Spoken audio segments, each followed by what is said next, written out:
Bienvenue dans votre émission Santé pour tous, émission préventive qui démocratise l'accès à des informations autour de la santé et du bien-être en famille. Dans cette émission, nous allons parler du cancer et de son d'accompagnement aussi des personnes proches. À ce titre, nous avons invité Thiago Tavera, assistant en psychologie. Il termine un master en psychologie clinique à l'Université libre de Bruxelles.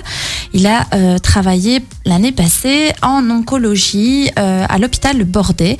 Bienvenue Thiago, merci d'être avec nous. Merci, bonjour. Nous avons également Madame Oumalal. Elle est infirmière à domicile. Elle a travaillé pendant de nombreuses années aussi en oncologie à Bordet et à Erasme. Bonjour Siham. Bonjour.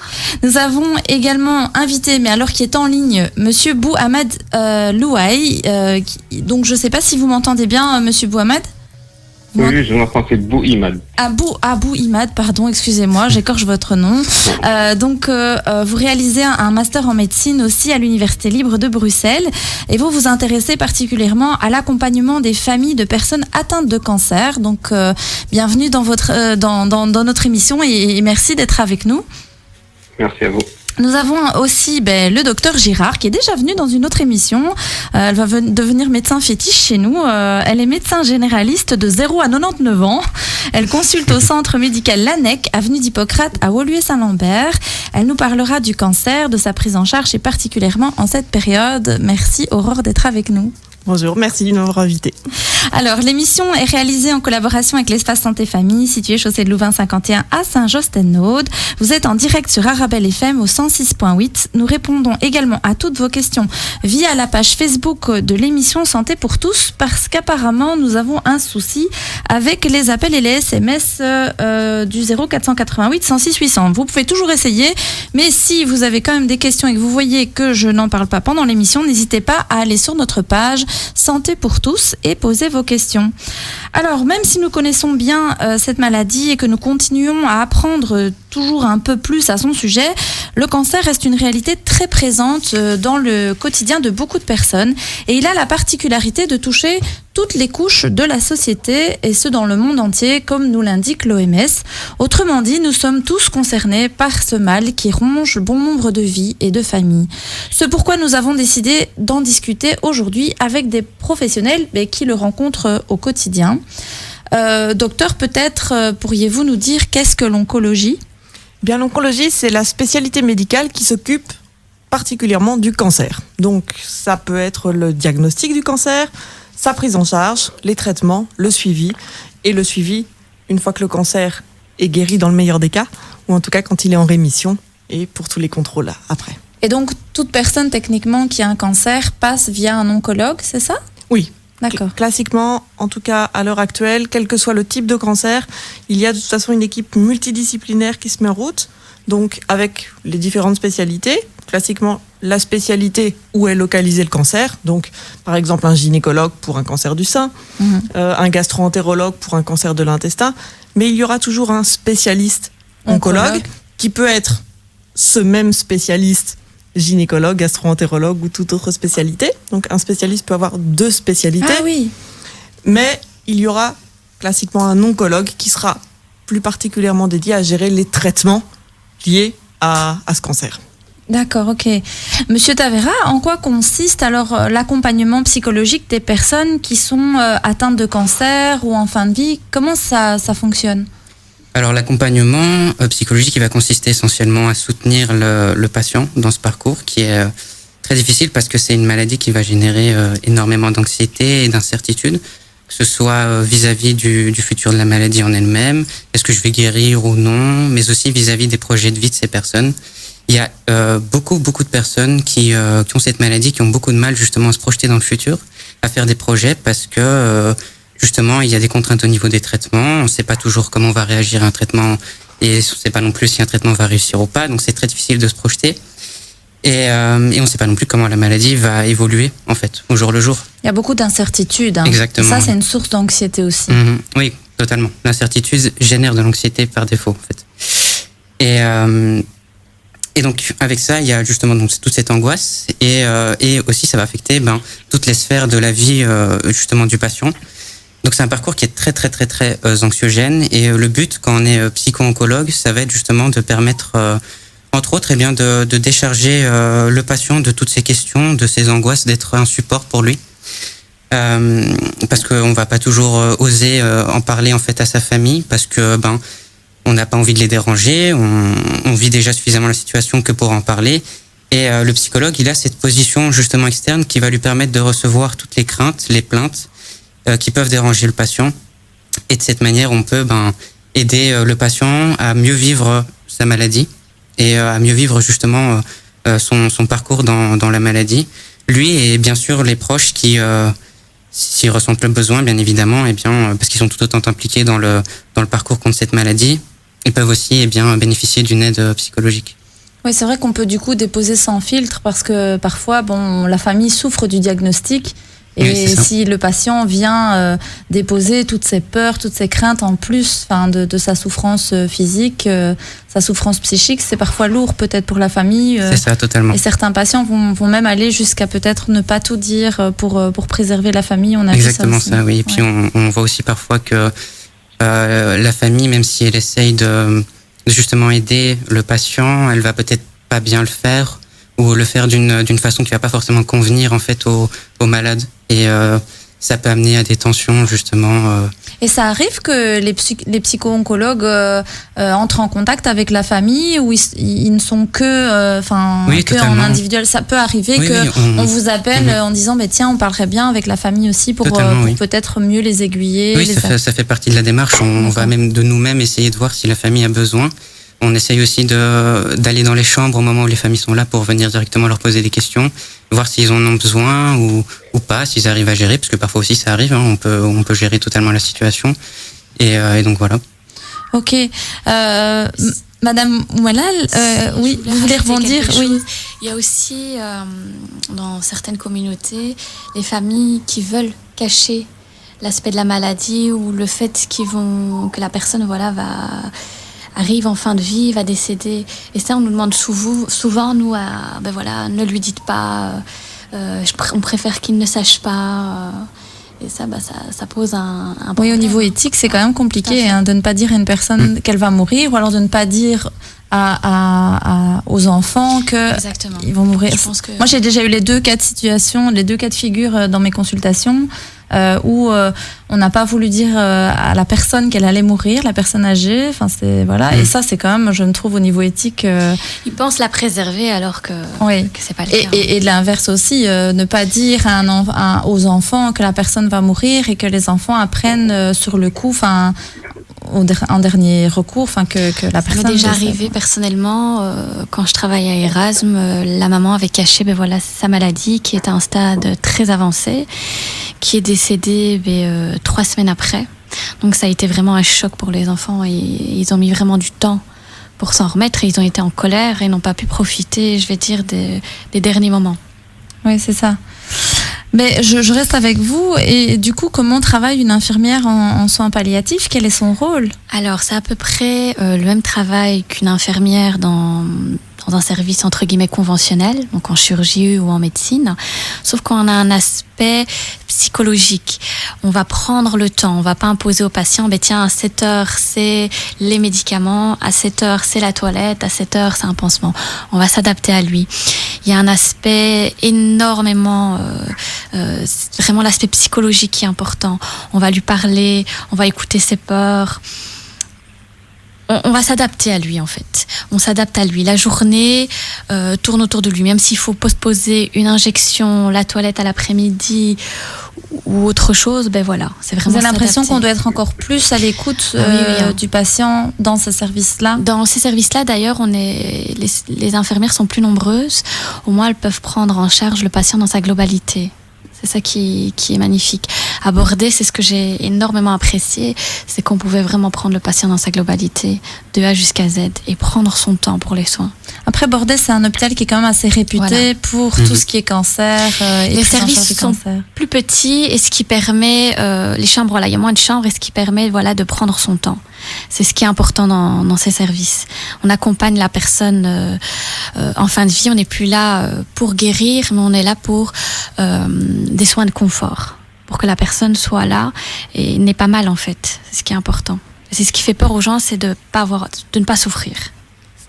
Ce que les gens confondent souvent, et quand ils entendent soins palliatifs, ils ont l'impression que c'est là qu'on va pour mourir. Oui, c'est ça. Voilà, on fait plus rien puisque c'est la fin. On attend la mort. Non, on n'attend pas la mort, on accompagne les gens. C'est ça. Et c'est ça l'important. Voilà. C'est vraiment cet accompagnement. Le but, c'est de faire en sorte que les gens soient au mieux, dans les meilleures conditions possibles pour vivre leur dernier moment. Oui.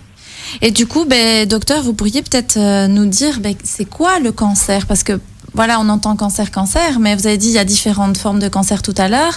Mais pour nos auditeurs, pour qu'ils puissent bien comprendre, c'est quoi le cancer concrètement? Eh bien concrètement, le cancer, c'est une cellule. Donc tout notre corps est composé d'une multitude de cellules. Et un jour, une cellule décide, d'une façon ou d'une autre, elle se transforme de manière anormale. Alors pour toutes sortes de raisons, mais voilà, elle devient anormale. Alors la plupart du temps, ça nous arrive à peu près tout le temps, tous les jours, notre corps va éliminer cette cellule anormale.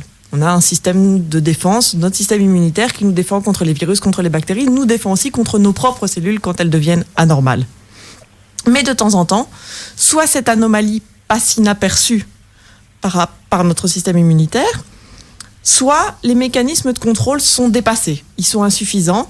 L'anomalie fait qu'elle contourne en fait nos systèmes de défense. Et à partir du moment où cette cellule se multiplie de manière anormale, cette cellule a une anomalie, elle se multiplie beaucoup plus vite qu'une cellule normale, et donc ça nous fait un gros groupe de cellules anormales, c'est un cancer. Et là, c'est un cancer. Et il peut être situé n'importe où, puisque n'importe quelle cellule de notre corps peut à un moment devenir anormale. Ah ouais, voilà. Et oui. Et donc, Monsieur Bouimad, je reviens un petit peu vers vous parce que vous êtes en ligne aussi. On parle souvent que les personnes qui sont atteintes de cancer sont très fatiguées. Comment on peut distinguer entre guillemets, la fatigue classique de la fatigue qui est liée au cancer? Alors, on sait que la fatigue, c'est un processus d'autorégulation pour protéger le corps suite à un stress physique ou psychologique. Ça disparaît en général après le repos, par le repos. Donc, alors que dans le cas du cancer, c'est un peu plus complexe. Donc, pour que le cancer déjà se présente à nous, donc il y ait des signes et des symptômes, c'est généralement dans un stade très avancé où il y a une altération des fonctions des tissus du corps. Donc, le foie, par exemple, il ne fonctionne plus très bien. Donc là, on a des symptômes, par exemple, de l'acide, une hypertension portale, etc. La fatigue en général, dans le cas du cancer, il est vraiment causé, ça c'est dans la grande généralité, c'est vraiment après la chimio, après le traitement, parce que c'est généralement pas très ciblé sur... on peut cibler les cellules, bien sûr, cancéreuses, mais généralement on va tuer d'autres cellules qui sont saines. Et donc, la fatigue est provoquée par la chimiothérapie en général. Donc, généralement, elle ne disparaît pas vraiment avec le repos, ou alors il faut beaucoup de temps pour qu'elle disparaisse. Ça peut persister après un traitement pendant des mois, voire des années. Il y a des patients qui se plaignent de fatigue donc pendant des années après la fin de leur traitement, alors qu'ils ont complètement guéri du cancer. Et il y a plusieurs causes, bien sûr, mais ça peut être, il y a les causes psychologiques aussi. Il y a les patients qui pensent je suis fatigué parce que j'ai un cancer, alors que peut-être ils ne le sont pas, mais c'est juste que c'est cette idée-là qu'ils ont en tête. Donc c'est beaucoup plus complexe à déchiffrer, mais on peut la séparer de la fatigue normale où il y a vraiment une cause. Par exemple, je suis tombé, j'ai pas dormi, etc., etc. Oui, en plus la fatigue, en tout cas moi en tant que psychologue, je peux vous dire que c'est aussi un symptôme de dépression et de stress. Donc, imaginons une personne qui a eu un cancer et même qui est en rémission, qui va bien, elle peut avoir des traces psychiques de ce cancer, c'est-à-dire elle peut par exemple avoir une fatigue qui perdure, mais plutôt liée à une dépression parce qu'elle a été choquée d'avoir eu un cancer, par exemple. Hein. Donc c'est vrai que c'est pas évident de discriminer sur base de ce symptôme. Est-ce que c'est lié à un cancer ou pas? J'avais lu aussi quelque part que la fatigue, les personnes qui étaient porteuses d'un cancer, elles pouvaient avoir cette fatigue, mais du coup, même en se reposant, elles ne récupéraient pas. Et ça devait être une petite sonnette d'alarme aussi de voir, tiens, finalement, cette fatigue, il n'y a pas spécialement de problème psychologique. La personne est tout le temps fatiguée sans raison et elle se repose et elle ne récupère pas. Est-ce que c'est vrai ça? C'est vrai, tout à fait, oui, bien sûr. Oui. Bien sûr, parce que, comme vous l'avez dit, un cancer, c'est une pathologie chronique, donc ça peut accompagner la personne pendant des années. il faut savoir que on peut très bien guérir entièrement d'un cancer, mais ça peut revenir après. Le patient, quand il va voir son médecin, quand l'oncologue lui dit la bonne nouvelle, ok, vous êtes entièrement guéri, il n'y a plus rien, on voit rien au PET scan, il va quand même lui dire qu'il faut revenir chaque période de temps, donc peut-être 1 an, 2 ans, faire un PET scan, vérifier voilà s'il n'y a pas une réactivation, si le cancer ne revient pas, et donc il y a toujours ce stress continu qui peut affecter psychologiquement les patients. Oui. Vous vouliez complémenter, docteur Girard? Oui, je voulais dire que la fatigue est rarement un symptôme qui nous permet de faire un diagnostic de cancer. Classiquement, quelqu'un qui va venir uniquement en étant fatigué, on va rarement penser à ça. Oui, c'est ça. Effectivement, ça, c'est plutôt un signe qui va aggraver d'autres symptômes. Donc, on va entendre certains symptômes et en plus, la personne est fatiguée. Ça va peut-être tirer une sonnette d'alarme, effectivement. Mais classiquement, la fatigue n'est pas le seul symptôme d'un cancer. Oui, bien sûr. Voilà, mais je me voudrais disais, quand même rassurer nos auditeurs. Oui, on va tous être en burn-out et puis on va se poser la question. Mais c'est vrai que moi, j'avais eu des patientes comme ça qui me rapportaient beaucoup de fatigue. Et au début, ils étaient envoyés... j'en ai eu, quand même 3-4. J'ai eu beaucoup de femmes qui avaient le cancer du sein. J'en ai eu vraiment, mais des jeunes femmes qui avaient la trentaine. Moi, je vous parle de ça en consultation. Et en fait, elles me relataient toute une très grosse fatigue. Et c'était des femmes qui avaient une vie active, qui travaillaient, qui étaient une vie saine. Et on ne trouvait pas ce que c'était cette fameuse grosse fatigue. Et puis après, forcément, quand il y a eu le diagnostic, on savait que c'était lié à ça. Mais c'est vrai qu'au début, on les oriente vers un psy en disant « t'as peut-être une dépression ». Et puis elles venaient chez moi et je trouvais pas spécialement de dépression. Elles étaient pas dépressives dans leur manière de parler. Il y avait pas de symptômes réels de dépression à part cette fatigue. Et du coup, moi, je devais traiter un symptôme de fatigue. Et j'essayais de creuser. Puis je me disais, oui, on peut toujours trouver un peu, mais il y a des petites choses qu'on peut toujours améliorer dans sa vie personnelle. Mais de là à poser un diagnostic de dépression. Et finalement, ces jeunes femmes avaient été diagnostiquées avec un cancer du sein. Donc, c'est pour ça que je posais la question par rapport aux symptômes, par rapport à la fatigue, parce que c'est quand même quelque chose qui revient, en tout cas chez nos patients quand ils nous en parlent. Monsieur Tavera, est-ce que les cancers sont tous pareils?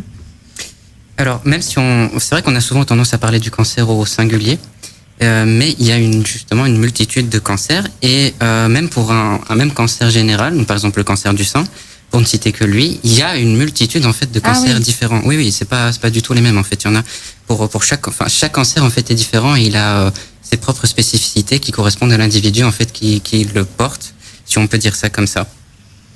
Et donc une personne peut avoir un cancer, mais il y a peut-être des degrés différents, il y a des formes différentes, c'est ça que vous voulez dire? C'est ça, oui, totalement. Oui. D'accord. Et même le type de cellules peuvent être... Enfin, c'est pas forcément le même type de cellules qui seront touchées dans un cancer du sein, par exemple. Ah oui, voilà. Oui. Ok. Et du coup, quelles sont les causes du cancer? Alors, ça, c'est la question, je pense, que tout le monde se pose, parce que c'est ce qu'on aimerait savoir pour éviter de l'avoir, justement, mais...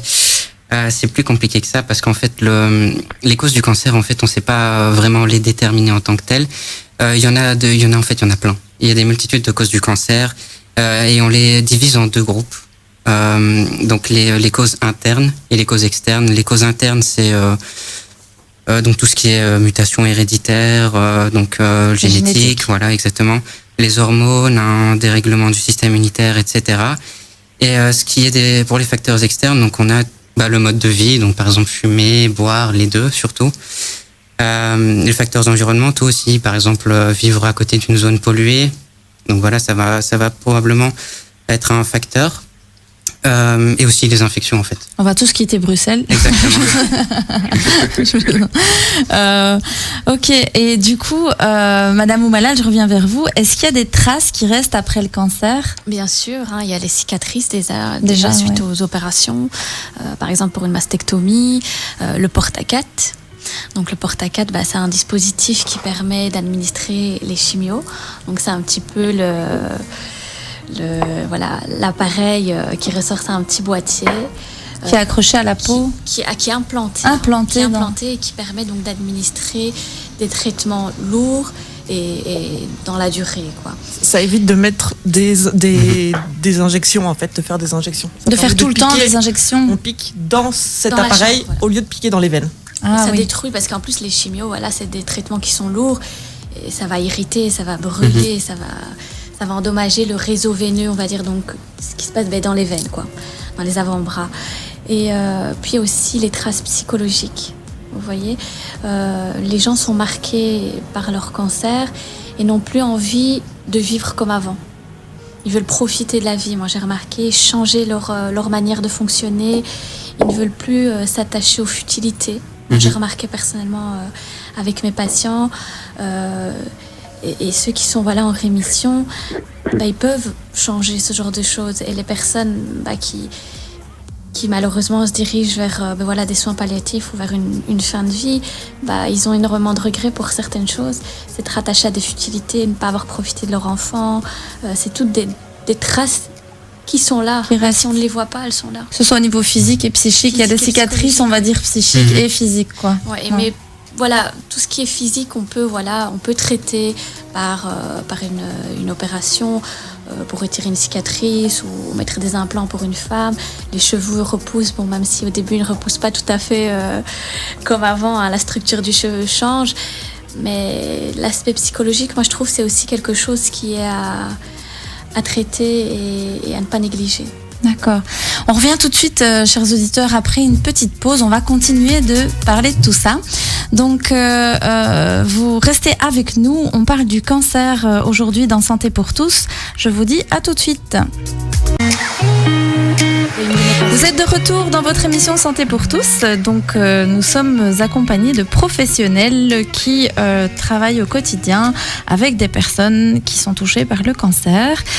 Juste avant la pause, nous parlions des traces qui pouvaient rester en fait pour les personnes qui avaient été atteintes d'un cancer ou qui étaient atteintes d'un cancer. Madame Oumalal nous disait que il y avait des conséquences qui pouvaient être physiques, mais aussi psychiques et surtout psychiques. Tout à fait. Donc, vous aviez expliqué aussi que les personnes qui étaient atteintes d'un cancer portaient une petite boîte et qui donc parfois ils avaient des cicatrices, une boîte qui est implantée dans le corps. Oui, c'est ça, une chambre implantable. Ouais. Et aussi, ce qui est difficile pour les gens, c'est le regard des gens. Le regard des autres, oui. Qui change et ça les impacte beaucoup. C'est quoi comme type de regard ? Un regard parfois de compassion, de tristesse, parfois la peur aussi. On regarde un petit peu la personne malade. Tiens, on lui colle l'étiquette d'une personne malade. Et ça on ça les laisse peut-être moins faire de choses ou la pitié peut-être. Tout à fait. Tout à fait. Puis parfois ils peuvent plus travailler parce que la chimio peut les rendre malades. Les traces de la radiothérapie aussi. Énormément de choses qui peuvent compliquer la vie au quotidien et qui rendent la maladie encore plus difficile.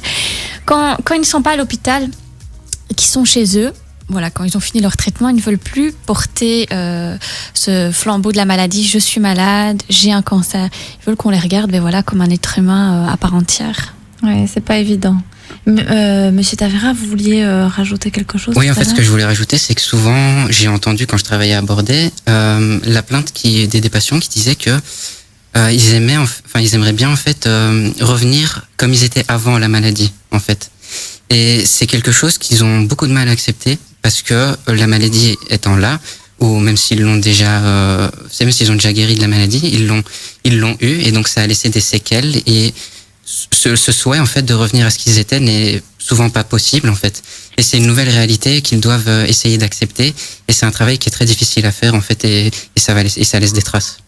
Monsieur Bouimad, je me permets de revenir vers vous par rapport justement à ça, au regard que la famille peut avoir sur le patient. Est-ce que vous corroborez un petit peu ce que notre infirmière nous dit, que parfois c'est pas évident parce que la famille va avoir tendance à regarder peut-être différemment la personne atteinte? Oui, totalement. Donc, comme elle l'a très bien expliqué, c'est toujours ce côté-là où on compatit, on essaye on a pitié, on essaye d'aider la personne. C'est très difficile d'essayer de comprendre ce que le patient ressent. Il faut l'écouter. On n'est pas toujours présent en tant que famille. On veut faire la bonne chose, on veut l'aider. Par exemple, il y a les séquelles qui restent. Pendant la chimiothérapie, il peut y avoir des nausées, qui est un des effets indésirables communs des chimios. On veut faire la bonne chose, on veut qu'il mange. Même parfois, il y en a qui peuvent le forcer à manger parce que c'est pour ton propre bien, etc. Donc, c'est une situation assez difficile. Pour les proches, c'est pas évident non plus finalement. Non, parce qu'on essaie de faire qu'il faut faire la bonne chose, mais on ne sait pas c'est quoi vraiment. Alors plutôt que d'essayer de faire la bonne chose, plutôt essayer de comprendre d'abord le patient, de l'écouter, de voir c'est quoi ses plaintes, d'essayer de parler avec le médecin, peut-être avec les psychologues, c'est très important pour eux. Parce que un patient qui a un cancer, qui a une pathologie chronique, donc ça peut durer des années, il en parle pas toujours, surtout à ses proches, il va pas parler avec ses enfants, c'est comme vous en avez parlé au début de l'émission, donc il y a des mères qui vont cacher ça à leurs enfants, donc ça peut être très difficile à vivre pour les proches, mais il faut essayer de comprendre surtout le patient, et c'est comme ça qu'on peut mieux l'aider. C'est ça. Docteur Girard, y a-t-il des populations qui sont plus ou moins à risque d'avoir le cancer ? Alors, oui et non. Un petit peu comme on le disait tout à l'heure, il y a des facteurs externes. Donc, être exposé à des toxiques dans son environnement, avoir effectivement un mode de vie avec des consommations de toxiques, en particulier l'alcool et le tabac, on sait que là, voilà, ce sont des facteurs de risque et donc on peut considérer que là, on a on peut être une population à risque par cette exposition. Dans les autres facteurs, les facteurs plus internes, c'est difficile à dire. Alors, on sait que l'âge est un facteur de risque. Pourquoi ? Comme je vous expliquais tout à l'heure, les cellules anormales sont régulées par notre système immunitaire. Plus le temps passe, plus on a des cellules qui deviennent anormales. Et donc, plus notre système immunitaire doit réguler et plus, quelque part, le risque augmente d'avoir une cellule qui échappe à ce système. Donc, l'âge est un des facteurs de risque. Comme on disait, après, il y a tout ce qui est les prédispositions génétiques. Et celles-là, elles sont là de notre naissance à notre mort. Et donc, c'est souvent, en fait, l'interaction entre tous ces facteurs qui font que on est plus à risque. C'est pour ça qu'on entend régulièrement « Je ne comprends pas pourquoi j'ai un cancer du poumon, même si je fume. Ma grand-mère a fumé toute sa vie et elle n'en a jamais eu. » Elle avait probablement une prédisposition génétique beaucoup plus protectrice que la personne en question. Ouais. Et donc, c'est pour ça quand on dit toujours « Mais oui, mais je connais quelqu'un qui a fumé toute sa vie et qui n'a rien eu, ou je connais quelqu'un qui a bu et qui n'a jamais eu de cancer. » On entend tout le temps ça. On entend tout le temps ça. Mais voilà. On ne part malheureusement pas tous avec les mêmes cartes. Bah oui, on n'a pas le même code, quoi. Et on le connaît pas. Oui, voilà, en plus. Et donc, c'est quelque part cette combinaison qui est plus problématique, c'est que non seulement on n'a pas les mêmes risques au départ, mais on ne les connaît pas. Et on n'a pas, à l'heure actuelle, de moyens de les connaître. Il y a beaucoup de recherches, hein. C'est vrai que c'est le cancer, il y a quand même pas mal de fonds qui sont débloqués pour les chercheurs, etc. Mais c'est vrai que c'est toujours cette incertitude de ne pas savoir. On sait déjà beaucoup de choses, mais c'est vrai que de ne pas savoir qu'est-ce qui déclenche. Et bon, on sait qu'il y a des facteurs génétiques, on sait que voilà, si on a l'hygiène de vie joue aussi un rôle là-dessus, etc. Mais j'avais entendu que le stress, mais chronique à long terme, pouvait aussi, parce que pas le stress à court terme, mais le stress chronique à long terme pouvait aussi mener à développer des cancers. Mais c'est vrai qu'on ne sait pas, en fait, finalement. Il y a encore un point d'interrogation derrière. En fait, on sait beaucoup, mais on ne sait pas comment. Oui, voilà. Et donc, le problème, c'est comment toutes ces choses dont on sait qu'elles agissent interagissent entre elles. C'est ça. Et donc, pour certains cancers, voilà, on a des cancers dont on connaît une mutation génétique et on sait que quand la mutation génétique est présente, le risque de développer un cancer est très important. C'est le cas dans certains cancers gynécologiques. Oui. Où effectivement, d'ailleurs, on entend parler d'actrices qui font des mastectomies préventives parce que, elles sont porteuses de ce gène, elles savent donc que le risque est très très élevé de développer un cancer. Et donc, dans ces cas-là, on le sait. Donc, il y a des cancers qui ont quelque part un marqueur beaucoup plus important que les autres. Mais dans la plupart des cancers, c'est multifactoriel et on connaît pas mal de facteurs, mais lequel est prépondérant pour une personne, ça on ne le sait pas. Ouais, c'est ça. Donc je voulais savoir aussi, peut-être Madame Oumalal, a-t-on plus de chances de survivre du cancer aujourd'hui ? Alors ça c'est une très très bonne question. Hein. Alors déjà, dire on a survécu au cancer, on est en rémission, c'est déjà quelque chose. Hein. Une guérison, c'est la disparition complète, avec une période plus ou moins longue. Puis il faut déjà également que le cancer soit pris à temps. Puis ça dépend également comment la personne va réagir au traitement qu'on leur a proposé, parce qu'une personne n'est pas l'autre. Il y en a une qui va bien réagir à telle chimio, une autre qui va très mal réagir. Je pense qu'au jour d'aujourd'hui, c'est vrai que les moyens sont... Voilà, on a plus de moyens, on a plus de recherches qu'il y a quelques années. Chaque année, on évolue, on a des traitements qui viennent des États-Unis, de ci, de là. On a beaucoup de moyens qui sont mis en place. Maintenant, je pense que tout, c'est propre à chacun. C'est difficile de répondre, pour moi en tout cas, à cette question. Je pense que le docteur sera d'accord avec moi. Je vais dire oui, mais avec un mais. Donc il y a plus de traitements peut-être, il y a plus de traitements adaptés peut-être. Ce qui augmente la survie, en tout cas par rapport à il y a quelques années, c'est surtout le dépistage, ou le fait de pouvoir détecter ces cancers précocement. Ouais. Parce que c'est vraiment ça qui va vraiment faire la différence. Plus un cancer est pris tôt, moins il est envahissant, moins les traitements qu'on devra mettre en place sont lourds et mieux ils seront supportés. Ouais. Mais il y a l'aspect, les gens ont peur. Hein. Les gens ont très peur, ça fait peur. Et la population a peur d'aller voir, de se faire dépister. Parce que ça impliquerait de se dire peut-être que je suis porteuse, peut-être que je vais subir des traitements lourds. C'est un gros problème à corriger au sein de la population. Hein. Oui. Oui, et puis il y a aussi, par exemple, quand on vous dit de faire comment ça s'appelle encore ça, les scanners pour dépister le cancer du sein, on fait la mammographie, voilà, c'est ça. Quand vous devez faire, on vous dit, par exemple, à partir d'un certain âge, il faut faire des mammographies 1 fois par an, etc.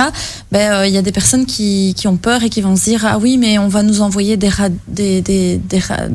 rayons, enfin, des rayons X, et du coup, ça peut provoquer encore le cancer aussi. Donc, du coup, ils se disent, je préfère pas savoir. Et, enfin, vous voyez, il y a aussi tout ce débat-là, tout ce qu'on entend aussi. Enfin, parfois, on manque d'informations, peut-être. Hein. C'est un peu aussi le rôle du médecin généraliste de première ligne. Hein. Tout à fait. Et donc, il ne faut pas hésiter à poser les questions par rapport à son médecin, par rapport à toutes les craintes qu'on pourrait avoir par rapport à un examen, de savoir un petit peu comment ça se passe. Parce qu'effectivement, la première fois qu'on est invité à cet examen, c'est mais qu'est-ce que c'est ?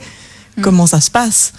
Et donc, c'est toujours une question d'équilibre. Effectivement, les rayons X, oui, ce n'est pas très bon. Mais le bénéfice de détecter un cancer précocement est important. Ouais. Et donc, c'est pour ça qu'on ne le fait pas chez toutes les femmes à tout âge. Oui. Et qu'on le fait à partir d'un certain âge où on sait que le risque de cancer du sein est plus important, même si on n'a pas de facteur particulier ou de cancer du sein dans la famille ou quoi que ce soit. Et du coup, je voulais revenir un petit peu chez Monsieur Tavera. Quelles sont les conséquences psychologiques à l'heure du cancer ? Alors le cancer, c'est un long parcours du combattant et ça va mettre le patient face à une épreuve psychologique et émotionnelle. Le cancer, ça va amener avec lui un grand nombre de sentiments puissants comme la colère, la tristesse, la déception, la peur, l'espoir, le désespoir aussi. Et comme on l'a déjà dit, donc ça va engendrer du stress chronique, de l'anxiété, de l'incertitude et aussi beaucoup de fatigue. Et j'aimerais en fait beaucoup insister sur ce dernier point parce que au-delà de l'impact physique, justement, la fatigue liée au cancer, c'est associé à un large éventail justement de symptômes compatibles avec une déficience psychologique, notamment un manque de motivation, une dépression aussi, des troubles de l'humeur et aussi des troubles de la cognition. Donc c'est pas simplement être fatigué, ça va vraiment au-delà de ça, ça touche un large éventail de symptômes différents. Ça impacte le quotidien de la personne. Exactement, tout à fait. Et il y a même des études qui ajoutent que c'est considéré comme l'un des symptômes les plus pénibles en fait ressentis par les survivants du cancer du sein. Voilà. Ok, et je vais peut-être me retourner vers Monsieur Bouimet qui est en ligne avec nous.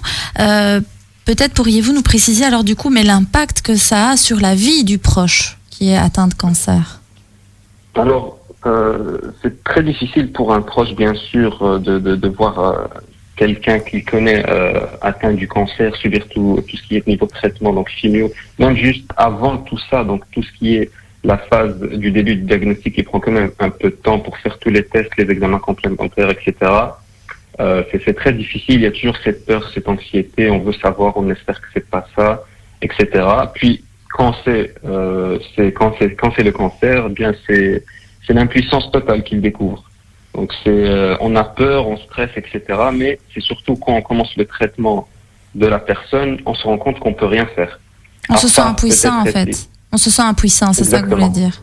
Exactement. On peut rien faire pour lui, pour l'aider. On essaye en tout cas de faire la bonne chose, comme j'ai dit auparavant, mais ça marche pas toujours. C'est très difficile et on sait pas quoi faire. Donc on va pas en parler, on va pas se plaindre.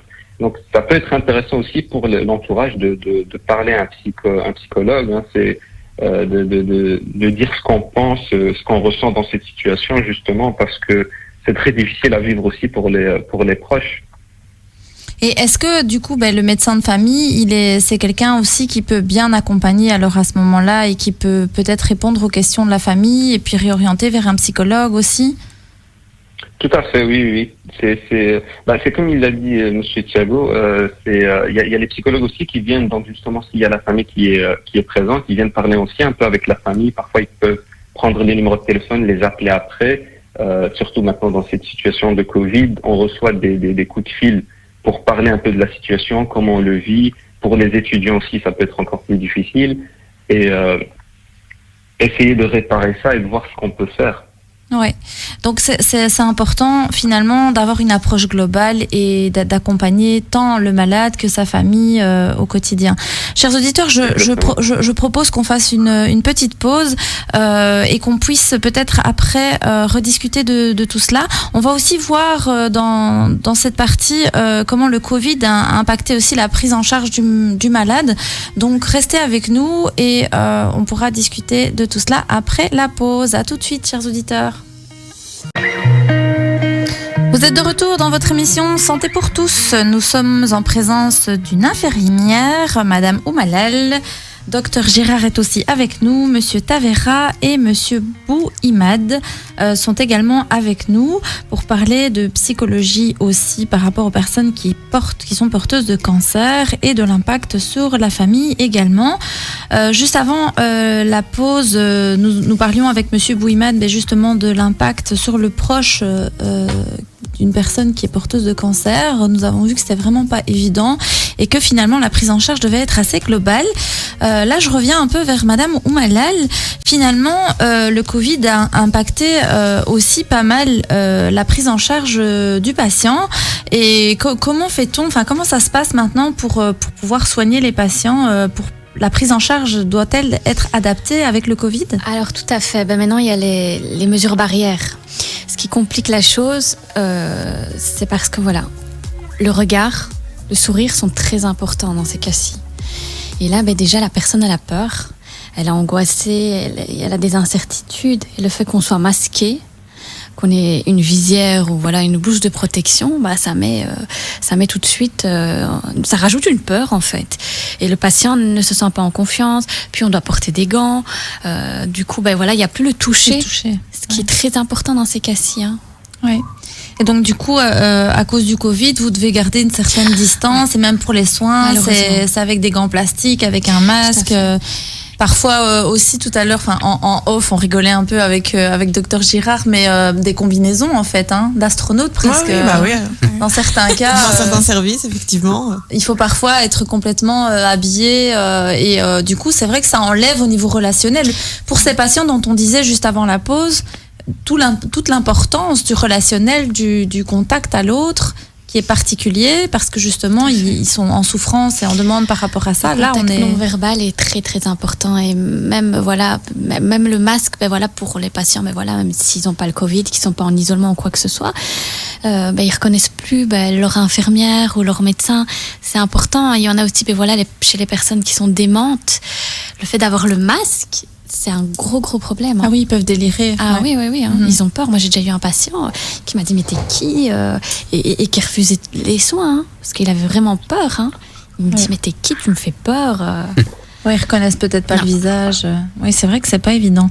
Monsieur Bouimad, je vous pose la même question. Comment le Covid a impacté peut-être la prise en charge des patients? Alors, d'un point de vue médical, donc pas grand chose. Il n'y a pas eu un grand changement dans les traitements des patients, si ce n'est qu'après une chimio, on dit toujours aux patients de faire attention à leur température. S'ils font de la température, venir aux urgences parce qu'on est immunodéprimé, donc une infection peut être fatale, que ce soit Covid ou autre.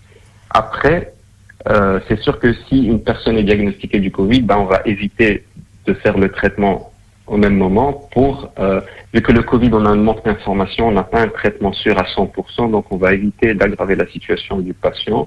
On préfère attendre qu'il soit négatif au Covid avant de continuer le traitement, mais si il n'a pas de Covid, il n'a aucun signe, symptôme, pas de température, rien du tout, on continue le traitement, on veut traiter le cancer. Mais d'un autre point de vue, pour les proches, c'est très difficile. Donc, on a déjà parlé, donc justement, le personnel porte des masques, des blouses, etc.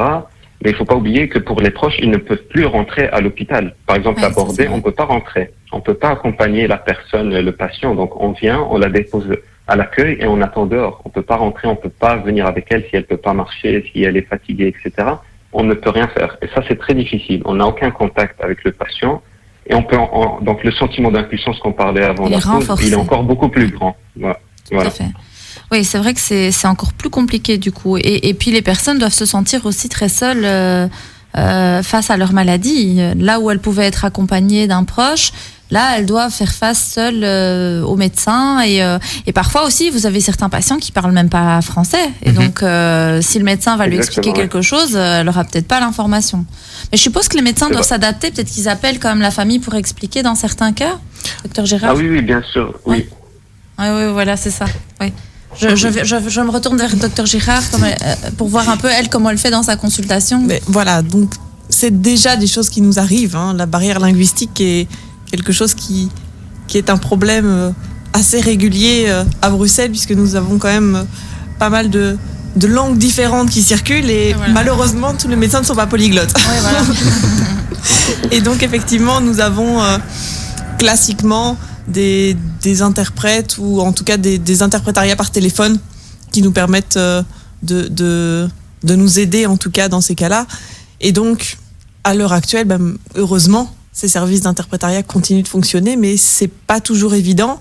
Et effectivement, la personne qui habituellement avait l'habitude de venir avec un de ses proches qui traduisait, qui interprétait aussi parfois un petit peu, et qui rajoutait parfois des informations par rapport à ce qui se passe. Alors, parfois dans le bon sens, parfois dans le mauvais, mais voilà. Mais voilà, donc c'est vrai que pour les patients, c'est plus compliqué. Ils se sentent aussi très démunis. Après, à l'hôpital, il y a toujours une infirmière ou les traductrices qui sont disponibles aussi, mais c'est vrai quand même c'est un frein. Du moins pour madame, ça pose un souci dans son cabinet. Mais moi, je me dis, en soins palliatifs, ça doit quand même, si la personne doit rester seule en soins palliatifs et que personne ne peut venir lui rendre visite. À l'hôpital, c'est pas comme ça. Ouais. Pour les personnes en soins palliatifs, ils ont droit à des visites. Ce ne sera pas des visites habituelles, oui. Mais les visites ne sont pas interdites pour les patients en soins palliatifs. En fin de vie, en soins palliatifs, ceux-là, les visites sont maintenues. Tout à fait. Ah, quand même, oui, parce que je m'étais dit, les pauvres, ils sont en fin de vie et en plus, ils peuvent même pas voir leurs proches, quoi. Non, ça c'est. C'est juste que c'est plutôt limité ou peut-être cadré, quoi. Voilà. Oui, voilà, ok. Et Monsieur Tavera, donc ici, quelles sont les conséquences sur le physique lorsque nous sommes en rémission après un cancer ? Alors ça va dépendre bien sûr du type de cancer auquel la personne aura été confrontée et également du type de traitement que la personne aura subi. Parce qu'il y a des interventions les interventions sont pas forcément toutes les mêmes et elles vont dépendre du type de cancer que la personne va affronter en fait. Les interventions les plus lourdes, elles peuvent amener à avoir des conséquences plus importantes sur le physique et on pourra donc avoir par exemple des douleurs chroniques, également des capacités physiques et mentales qui seront peut-être altérées, que ce soit une insensibilité d'une partie du corps parce que par exemple un nerf aura été touché ou des problèmes de concentration dus au traitement. Mais je pense qu'encore une fois, ce qui est le plus susceptible d'être présent chez la plupart de ces patients, c'est cette fatigue en fait. C'est surtout ça. Même après à la fin du traitement, comme on l'a déjà dit, donc cette fatigue elle peut durer parfois des années, même après la guérison en fait. Et il y a une étude qui a d'ailleurs été réalisée avec un échantillon de 763 femmes qui ont survécu à un cancer du sein et elle a pu mettre en évidence que 35% de ces femmes signalaient encore de la fatigue de 1 à 5 ans après la fin de leur traitement et 34% signalaient de la fatigue 5 à 10 ans après la fin du traitement. Ça montre bien justement la part importante de symptômes, même après avoir même après avoir fini avec les traitements. Et c'est quelque chose qu'il faut absolument essayer de gérer en fait. Donc c'est vraiment le fait de plus pouvoir vivre de manière adaptative au oui. quotidien, malgré qu'on aille mieux. Physiquement, il y a quand même cette fatigue qui est lourde à porter. Et ces problèmes cognitifs, finalement, que vous aviez relaté tout à l'heure. D'accord.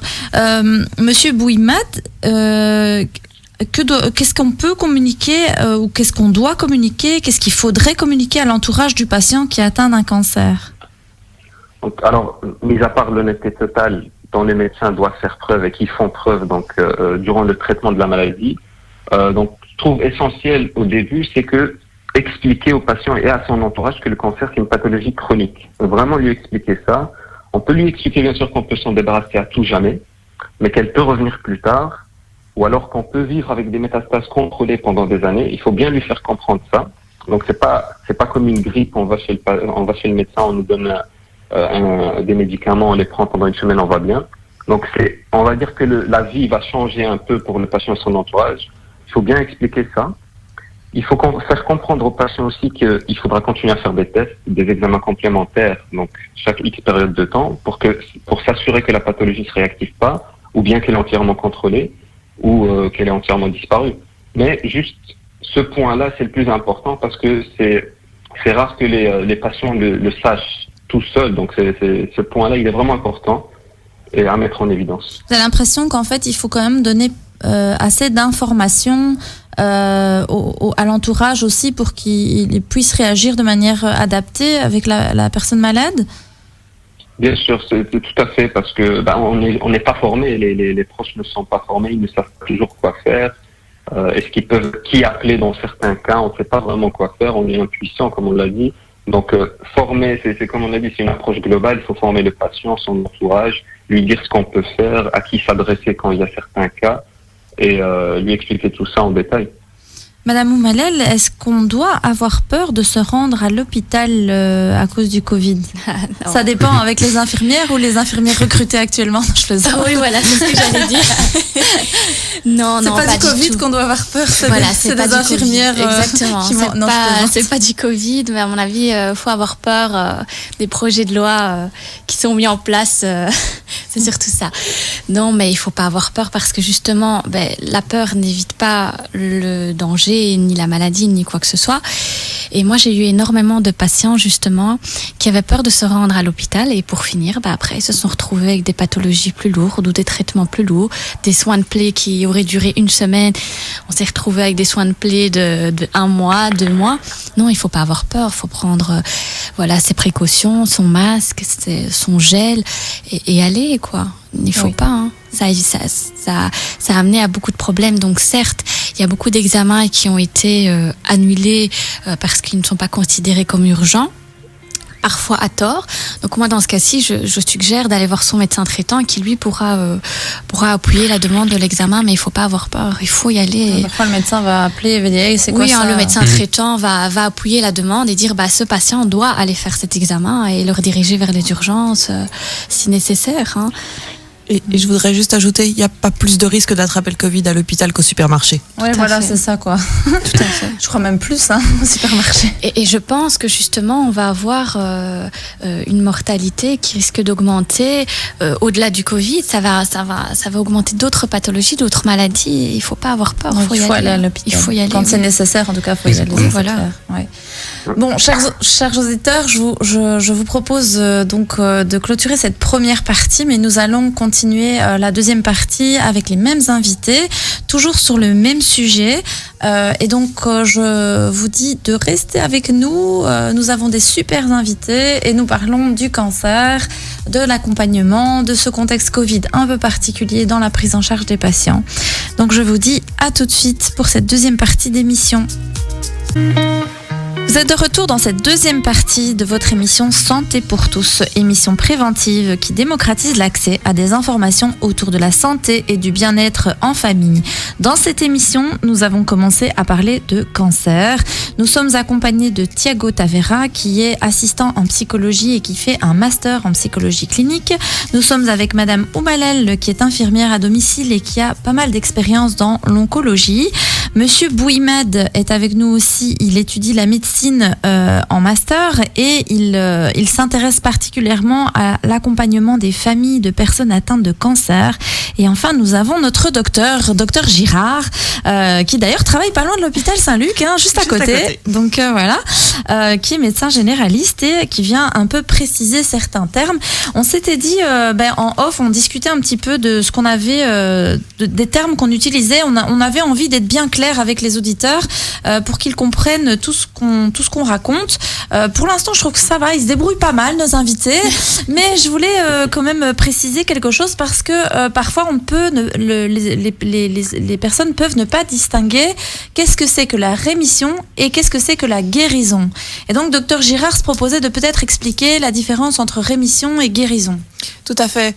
Donc en fait, une fois qu'on a un cancer, voilà, on bénéficie d'un traitement, on va faire son traitement, et puis à un moment, on va faire des examens, et on va vérifier, on va dire le cancer n'est plus là. Mais on ne peut pas dire qu'on est guéri à ce moment-là. Et c'est là parfois qu'il y a cette incompréhension de se dire, mais si mon cancer, si on voit plus mon cancer au scanner, au PET scan, comme disait notre collègue tout à l'heure, voilà, le cancer, il est plus là. On le voit plus dans la prise de sang, on le voit plus au PET scan, on le voit plus au scanner, donc je suis guéri. Non, c'est là qu'on utilise le terme de rémission. La rémission veut dire qu'on ne voit plus le cancer. Donc, malgré tous les examens qu'on fait, on ne trouve plus de traces de ce cancer. Mais comme je vous ai expliqué tout à l'heure, ça se passe au niveau des cellules. C'est tout petit. Et donc, on parlera de guérison après plusieurs années.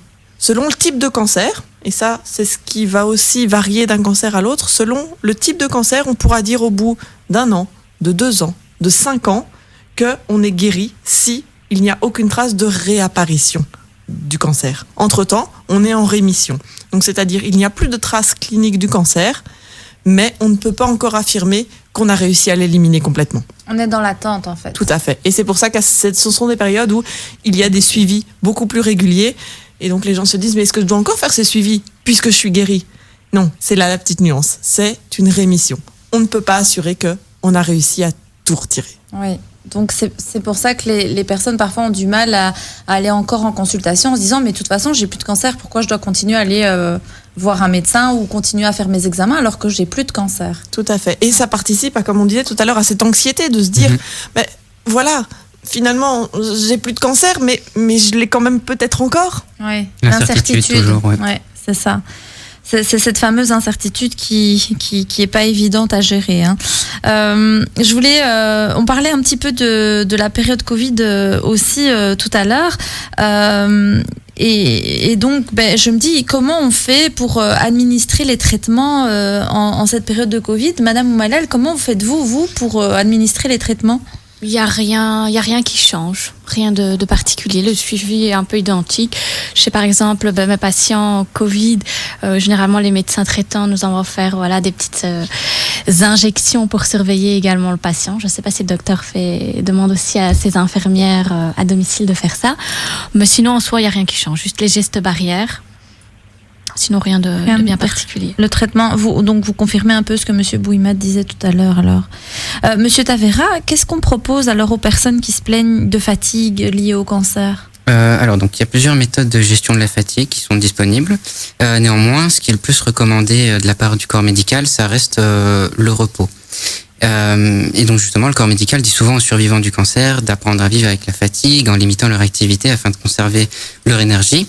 Et de s'appuyer sur les autres, donc les proches notamment, pour effectuer les activités de la vie quotidienne, pour justement leur permettre de se reposer. Et cette recommandation, elle paraît à première vue intuitive en fait et logique, parce que dans le sens où si on est fatigué, faire une activité physique, ça va nous fatiguer encore plus. Donc si on en fait moins, forcément on sera moins fatigué. Cependant, il y a plusieurs études qui ont rapporté que l'exercice peut prévenir la manifestation et réduire l'intensité de la fatigue chez ces patients cancéreux pendant et après le traitement.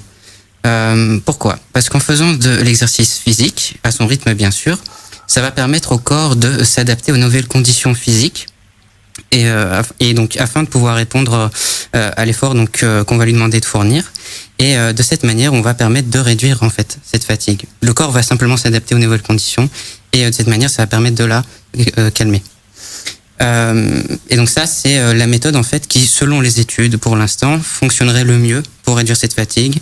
Donc c'est-à-dire pratiquer l'exercice physique. Mais il y a d'autres méthodes aussi, comme les thérapies cognitivo-comportementales, qui vont permettre justement de réguler la fatigue. Et il y a aussi l'acupression, qui est une technique dérivée de l'acupuncture et qui va permettre de gérer cette fatigue. C'est pas ce qu'on fait déjà là, à l'espace santé famille. Majida Bounou, elle fait ça, les techniques d'acupression, je pense. C'était la petite pub. Ah, vous avez un petit clin d'œil à Majida Bounou. J'espère qu'elle nous écoute, elle va être contente.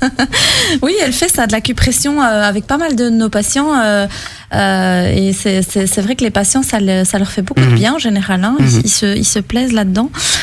Du coup, moi, je me retourne un peu vers avec Dr Girard. Mais comment gérer les douleurs chroniques ?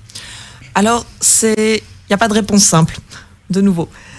Il y a toute une multitude de choses et donc on fait ce qu'on appelle souvent une prise en charge multimodale. Donc il y a plusieurs axes. Tout d'abord les médicaments. On va mettre des médicaments pour gérer les douleurs qui peuvent être en fonction des douleurs des différentes classes de médicaments. Souvent il y aura d'ailleurs des associations de médicaments antidouleurs pour pouvoir gérer au mieux la douleur. On va aussi, à côté des douleurs, essayer de traiter tous les effets secondaires, que ce soit des effets secondaires du cancer ou des traitements. Donc ça peut être les nausées, ça peut être des problèmes digestifs. Enfin voilà, on va essayer au niveau médicaments de gérer au mieux le confort du patient. Mais à côté des médicaments, réellement pour la gestion des douleurs, ce qui est aussi très important, c'est tout ce qu'on peut mettre en place à côté. Donc ça peut être de la kinésithérapie, puisque comme on disait, bouger est important. Ouais. Dire, voilà, donc le repos, quand on conseille le repos, ça n'est pas forcément du repos physique. Ça n'est pas forcément de ne pas bouger, de ne pas faire d'exercice. Et donc, on encourage les patients à continuer à se mobiliser, à bouger, voire, pour ceux qui peuvent le faire, à faire du sport, mais à se reposer après. Oui, voilà. Et donc, c'est un petit peu... C'est vrai qu'on avait fait une émission avec une kiné, je crois que c'était la semaine passée ou la semaine d'avant, je ne sais plus, où justement elle expliquait que la procrastination, le fait de ne pas bouger, c'était mauvais aussi pour la santé, même pour le corps, et que le corps avait besoin de bouger pour justement aller mieux, quoi. Donc, et c'est vrai qu'il y a des personnes atteintes de cancer, même qui sont alitées, il y a une kiné qui passe et qui leur fait bouger les jambes, qui leur fait bouger le corps, même si elles sont alitées. Hein. Vous confirmez, monsieur Bouimed ? Oui, tout à fait. Donc, je connais une patiente qui était hospitalisée récemment, donc qui n'arrivait pas à bouger parce qu'elle avait des vertiges. Il y a toujours une kiné qui vient, qui s'occupe. Donc, même dans le cas du Covid, il y a, pour les patients qui sont positifs au Covid, qui sont hospitalisés, il y a toujours une kiné qui vient faire des exercices, kiné respiratoire, etc. Donc, c'est très intéressant. Oui, c'est important pour que la personne bouge, même si elle est atteinte d'un cancer, quoi. Docteur, quel genre de traitement finalement un patient qui est atteint de cancer peut recevoir ? Alors, il y a, je dirais, 4 grandes classes de traitement. Je simplifie un peu, mais au moins ce sera plus clair pour nos auditeurs. D'abord, il y a la chirurgie. Alors, la chirurgie, c'est ce qu'on visualise le mieux, c'est-à-dire, voilà, il y a une tumeur quelque part, on ouvre, on opère, on retire la tumeur et on peut retirer les métastases. Les métastases étant le cancer qui va se mettre dans un autre organe que l'organe dont il est initialement originaire. Donc par exemple, un cancer de l'intestin qui va se mettre aussi dans le foie. Et donc on se retrouve avec 2 lésions physiquement séparées, mais qui sont le même cancer. Et donc on peut, voilà. Donc la première chose c'est, on opère et on retire. Donc on ouvre, ça peut arriver qu'on ouvre et qu'on voit que le cancer s'est mis à un autre endroit et qu'on se dit je vais quand même enlever ça aussi. Classiquement, on le sait avant. Ah d'accord, on le sait avant. On le sait avant. Et donc normalement on n'a pas de surprise au moment des interventions chirurgicales.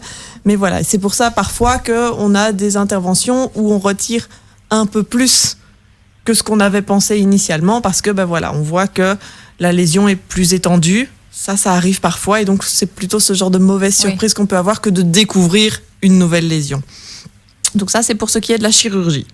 Le second traitement, dont on a beaucoup parlé et que la plupart de nos auditeurs connaissent, c'est la chimiothérapie. Alors, qu'est-ce que la chimiothérapie ? C'est l'administration de produits entre guillemets toxiques qui vont détruire préférentiellement les cellules cancéreuses. Mais ça reste des produits qui sont toxiques pour le reste de notre corps aussi. Et donc, c'est un équilibre que les oncologues, justement, dont on disait tout à l'heure que c'est la spécialité, gèrent avec un un équilibre le plus optimal pour ne pas faire trop de dégâts, tout en détruisant le cancer, puisque c'est quand même le but. Dans les types de traitements, on a aussi ce qu'on appelle la radiothérapie. Alors la radiothérapie, ce sont des rayons qu'on va distribuer de manière ciblée sur la tumeur. Donc on le fait à travers la peau, il n'y a pas d'ouverture, il n'y a pas d'opération. Ça se passe en médecine nucléaire, donc le patient se rend en médecine nucléaire. On a déterminé par des scanners très précis où exactement est située la lésion et quelque part on bombarde de rayons la lésion en particulier pour la brûler. Le 4e type de traitement sont les traitements les plus récents qu'on appelle l'immunothérapie. Alors l'immunothérapie, ce sont des anticorps qui vont attaquer les cellules cancéreuses de manière relativement spécifique. Je dis bien relativement parce qu'on n'est jamais précis à 100%, mais voilà, de manière assez précise, ou qui vont stimuler notre immunité contre les cellules cancéreuses. Et donc ça peut agir d'une manière ou d'une autre, mais ça agit vraiment sur des réactions là immunitaires. Et donc voilà, ce sont les quatre grandes classes qui existent à l'heure actuelle. C'est bien, c'est plus clair pour nos auditeurs comme ça du coup. Je voulais savoir aussi quel était le rôle du psycho-oncologue du coup ici dans ce cadre-là, pendant que la personne elle suit son traitement. Qu'est-ce que le psycho-oncologue va peut-être mettre en place avec le patient au moment où il reçoit ses traitements ?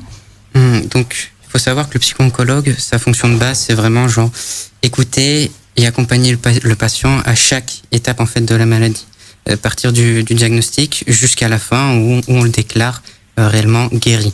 Parce que justement, comme on disait, la phase de rémission peut être sujet à incertitude, et donc il y a encore un travail à faire là-dessus. Tant qu'on n'a pas la réponse à 100% de guérison, en général, on est toujours dans l'attente, et même en ayant le terme guérison, il y a certaines personnes qui vont peut-être encore penser que ça peut revenir. Donc le travail en fait il est large parce que il se fait sur tout le processus, et le processus est vraiment très grand en fait. Et ce que le psycho-oncologue fait aussi, c'est qu'il va aider en fait le patient dans divers domaines, donc que ce soit, comme je l'ai déjà dit, donc pour essayer de réduire l'anxiété en l'écoutant, en le laissant justement déposer les choses qui vont l'inquiéter et qu'il peut pas forcément partager avec d'autres. On va aussi dans ce cadre-là essayer de faire un peu d'administratif entre guillemets, un peu comme les assistants sociaux en fait, c'est-à-dire essayer de trouver des aides pour eux, voir comment mieux aménager en fait leur quotidien pour essayer de mieux gérer l'impact que la maladie a sur eux et sur leurs proches également. En fait, c'est un travail qui est très complexe parce qu'il va aussi impliquer tout ce qui est proche, parce que comme on le sait, ces personnes-là vivent avec des gens et en fait ils vont avoir un impact l'un sur l'autre respectivement. Ce qui fait que si on ne prend pas en compte les deux parties, si on fait un travail que d'un côté, ça va pas servir à grand chose en fait. Donc c'est vraiment un travail qui est très complexe et c'est très intéressant aussi. Surtout qu'on sait quand même que il y a ce côté gestion mentale. On sait qu'il y a quand même de l'équilibre psychologique du patient va aussi dépendre sa rémission. Je veux dire, il y a l'aspect pharmaco-médical, etc. Mais quelqu'un qui a une force mentale et qui a une bonne gestion mentale, qui se sent bien finalement moralement, il va guérir plus vite que maintenant il y a des études sur ça. Oui, sur le fait ça peut arriver. Le bien-être peut impacter aussi sur l'évolution de la maladie. Tout à fait. Et moi je me souviens qu'à l'époque à l'UNIF on nous avait raconté une histoire comme ça en psycho. Je sais pas si on vous l'a raconté aussi Monsieur Tavera, mais pour nos auditeurs je la raconte. Ils avaient donc proposé à des patients qui avaient le cancer de prendre un traitement, de prendre de la chimio, sauf que il y a la moitié à qui ils ont donné un placebo. Alors pour nos auditeurs, un placebo c'est un médicament qui ne fait rien. C'est comme si je vous donne un petit sucre ou un truc qui c'est pas un médicament en fait, c'est un rien du tout. Donc sauf que on dit aux patients voilà, c'est de la chimio, on vous donne de la chimio. Et ce qui était impressionnant, c'est qu'en fait tous les patients ont perdu leurs cheveux. Tous les patients ont perdu leurs cheveux, alors qu'il y en a la moitié qui n'avaient pas pris de chimio. Donc la preuve que même cette perception-là, le fait de se dire quand on fait de la chimio on perd les cheveux, alors que c'est pas forcément vrai, hein, tous les patients qui font de la chimio ne perdent pas leurs cheveux, hein. Il y en a qui perdent un peu mais qui perdent pas, enfin c'est pas forcément le cas de tout le monde, mais pour vous dire à quel point l'impact du mental et des représentations peuvent impacter aussi la manière dont on vit son traitement finalement. Donc oui. Mais écoutez, moi je propose qu'on continue cette discussion juste après une petite pause. Et donc, chers auditeurs, restez avec nous. On est encore là avec vous pour plus ou moins 40 minutes. Et on a encore plein de choses à vous dire sur le cancer, sa prise en charge et l'accompagnement des familles. Je vous dis à tout de suite. Nous sommes de retour dans votre émission Santé pour tous. Nous sommes avec une petite brochette de professionnels qui nous parlent du cancer cet après-midi. Durant la pause, on discutait un tout petit peu et on se disait, mais finalement, qu'est-ce qui se passe quand une personne, elle n'a pas envie de prendre ce traitement, elle n'a pas envie de continuer? Qu'est-ce qui se passe pour elle, pour sa famille? Madame Oumalab, est-ce que c'est déjà arrivé chez vous qu'une personne n'ait plus envie de prendre de la chimio ou de continuer son traitement? Oui, très souvent. Hein. Généralement, voilà, comme nous, ils nous rencontrent un peu plus souvent que le médecin en règle générale, parce que voilà, nous on est là en suivi journalier. Ils nous en parlent, ils nous disent je n'ai plus envie, ou bien ils sentent que voilà, ils sont arrivés au bout de leur force, ou ils sentent voilà, qu'ils arrivent au bout. La personne, généralement, moi de mon expérience, je ne dis pas à 100%, mais sent qu'elle arrive au bout de ce qu'elle peut donner. Et ça arrive effectivement fréquemment. Et le petit souci qui peut se poser, c'est par rapport à la famille, qui a du mal à accepter la chose, qui essaye qui culpabilise un petit peu le malade, qui n'a plus envie, tout simplement. Et ça, c'est quelque chose, je pense, que la famille doit de travailler. Je comprends que c'est difficile, je le comprends. Hein. Je verrai également ma mère ou mon père ou mes sœurs ou un membre de ma famille qui baisse un petit peu les bras, j'aurais mal, mais je pense qu'il faut l'accepter.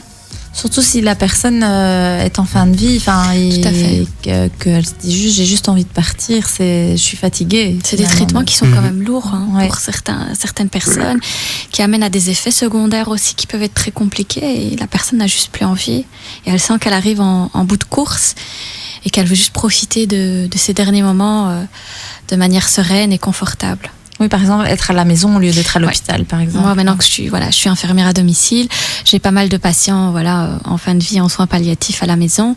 Et voilà, parce que ils préfèrent être à la maison qu'à l'hôpital parce que c'est chez eux. Il y a moins le cadre hospitalier. Ça aussi, je pense que ça, c'est propre à chacun. Mm-hmm. Monsieur Bouimat, par rapport aux familles, comment vous pourriez réagir par rapport à ça? Alors, comme on l'a déjà dit, c'est très difficile, on ne sait pas comment vraiment réagir à ça. On doit juste essayer de comprendre. Mais c'est sûr que on compatit bien sûr avec le patient, mais c'est vrai que, comme vous l'avez dit, c'est des traitements très difficiles, c'est assez lourd, il y a beaucoup d'effets secondaires. Le patient se demande toujours si je vais continuer encore ma vie avec tous ces effets secondaires, j'ai aucun plaisir à le faire, donc ça sert un peu à rien, j'ai pas envie, etc. Donc pour l'entourage, c'est très difficile. On bloque un peu ses propres émotions, on essaye de dédramatiser la situation, on essaie de parler avec le patient, lui changer d'avis, mais ça marche pas toujours, et pour ça on peut rien faire, parce que bien sûr c'est la liberté du patient et on doit essayer de le comprendre, mais pour l'entourage, bien sûr, il y a toujours ce côté, on veut pas perdre cette personne proche de nous. Oui, c'est vrai que parfois c'est difficile de faire la part des choses entre ce que nous voulons et ce que la personne souhaite aussi. On est parfois un peu divisé. Maintenant, il y a une différence entre quelqu'un qui fait son traitement et qui pourrait aller mieux avec son traitement et donc qui dit j'ai dur, ce traitement est lourd, etc., j'ai plus envie de le faire, et quelqu'un qui est en fin de vie et qui n'a pas envie qu'on continue à administrer des traitements qui vont avoir des gros effets secondaires alors qu'il sait qu'il va mourir, par exemple. Vous voyez, c'est pas pareil que quelqu'un qui peut suivre son traitement. Enfin, je ne sais pas ce que vous en pensez, mais...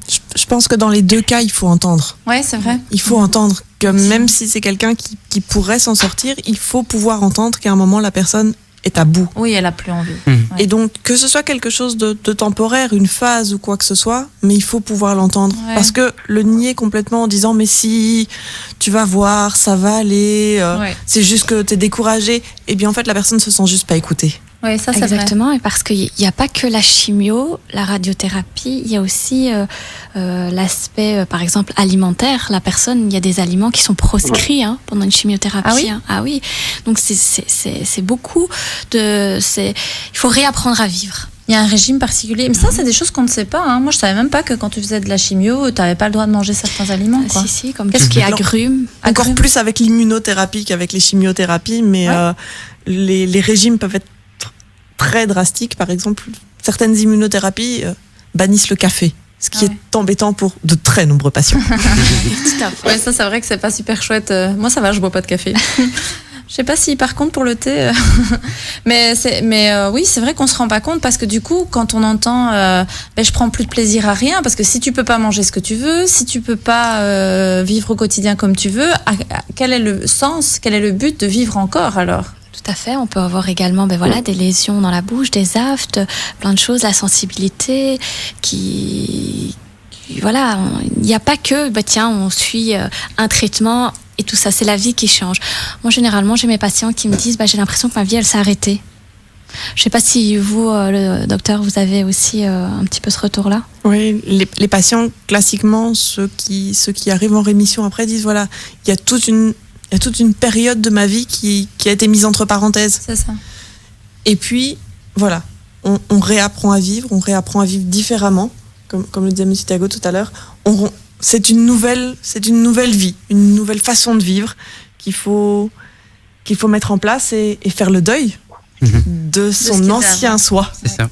Ouais. C'est accepter le fait qu'on a subi quelque chose qui est là et qui sera toujours là et que on ne peut pas être ce qu'on était avant cet événement parce qu'il existe en fait tout simplement. C'est vrai que moi j'ai parfois des patientes, justement je parlais des patientes qui ont eu un cancer du sein. On pourrait faire toute une émission je crois sur le cancer du sein parce que c'est vraiment un cancer qui est très répandu aussi. Mais j'avais des jeunes femmes comme ça qui avaient le cancer du sein et qui disaient mais j'ai plus mon corps, on m'a pris mon corps et c'est plus mon corps et quand je me regarde dans le miroir j'arrive pas à me reconnaître et je me vois pas avoir un amoureux, je me vois plus avoir une sexualité, je me vois plus être épanouie dans ma vie sentimentale à cause de ça, alors que c'est vrai qu'il y a elles font de la chirurgie, des fois elles ont même des plus beaux seins que nous, je sais pas si je peux dire ça à la radio, mais elles font de la chirurgie quand même, elles peuvent faire de la chirurgie réparatrice et esthétique et c'est vrai qu'il y a des tatouages qui peuvent être faits pour bien, pour redessiner le sein, etc. Mais malgré ça, je pense qu'il y a vraiment quelque chose qui a été touché au niveau du psychisme pour ces personnes. On a pris leur féminité. C'est ça, c'est ce qu'elles disent souvent. C'est un symbole. C'est un symbole, oui, c'est vrai. Parce qu'après, il y a la paire de cheveux qui s'ajoute à ça, donc on a vraiment touché à leur féminité. Oui, c'est vrai. Les sourcils aussi qui tombent. Oui. Il y a toutes celles qui les épilent et qui les retirent complètement. Donc voilà. On peut essayer de trouver quelque chose pour... C'est vrai qu'il faut être dans une pulsion de vie, mais aussi les entendre. On peut être dans une pulsion de vie, à vouloir les encourager, peut-être pour les tatouages, peut-être pour les perruques, ou pour les aider à se faire plus jolies, à se maquiller, pour qu'elles retrouvent cette féminité. Il y a des centres qui sont spécialisés, où on apprend comment mettre un petit foulard pour ceux qui ne supportent pas les perruques, parce que quand il fait chaud, faut aussi la supporter.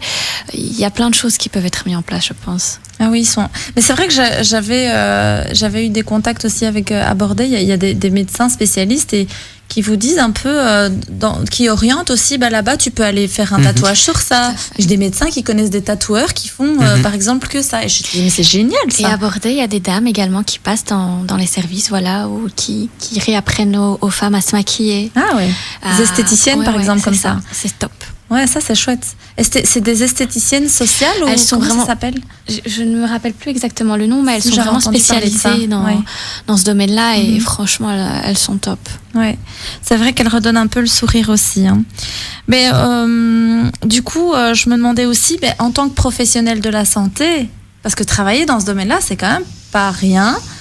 Comment on fait en tant que professionnel de la santé pour travailler avec des personnes qui sont parfois en fin de vie ? des personnes qui sont lourdement atteintes. Est-ce que ça a un impact sur le professionnel de la santé? Oui, totalement. Nous, en tant que soignants, donc infirmières, moi, c'est l'art de soigner. Les médecins, c'est l'art de guérir. Et là, malheureusement, on n'est plus réellement dans l'art de soigner ni de guérir. Donc, ça, c'est difficile. Puis, on s'attache aux patients. Surtout, moi, en tant qu'infirmière, c'est des patients qu'on côtoie, soit à court terme ou même sur 1 mois, 2 mois, 6 mois, suivant, l'espérance de vie. Donc, c'est difficile, de perdre quelqu'un. Il y en a parfois qui disent, oui, mais bon, c'est votre travail. Mais non, voir une personne décédée, on voit les familles pleurer. On ne doit pas être des éponges. C'est très difficile de mettre une barrière thérapeutique dans ces cas-ci, parce qu'on s'attache.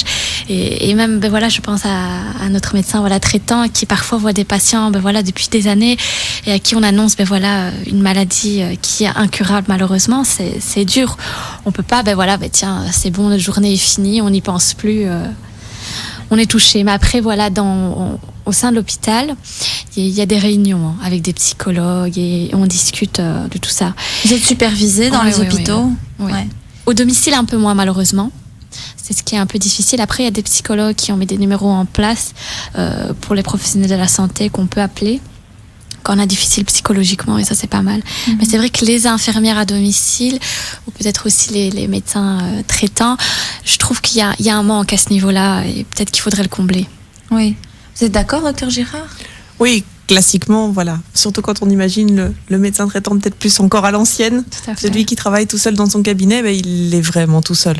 Donc c'est vrai qu'on a de plus en plus l'occasion et le besoin de se mettre dans des centres ou de travailler de manière multidisciplinaire et donc d'organiser des réunions où on peut échanger un petit peu sur ce genre de situation, parce qu'effectivement ce n'est facile pour personne. Et comme on disait, quand on suit quelqu'un peut-être depuis 20, 30, 40 ans, c'est difficile, pas autant que pour la famille, mais c'est difficile aussi d'entendre que cette personne va mourir.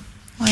Et puis nous par exemple à domicile, souvent la famille nous appelle quand il y a le décès, puis on fait souvent appel au médecin traitant qui vient constater que la personne est décédée, donc c'est pas évident. Puis on doit aussi camoufler entre guillemets nos émotions parce qu'il y a la famille qui est triste, donc c'est difficile. Ouais, vous devez rester solide, on va dire. Vous devez rester solide. Exactement. Et pas vous imaginez, en tant qu'infirmière à domicile, on vit au quotidien chez la personne. C'est pas comme à l'hôpital, on rentre dans son intimité, dans sa maison. Parfois, on est les seules personnes qui voient sur la journée, parce que les familles, malheureusement, à l'heure actuelle, on travaille, on emmène les enfants à l'école, on tourne, donc la famille est parfois moins présente. Mais nous, ils nous voient quotidiennement.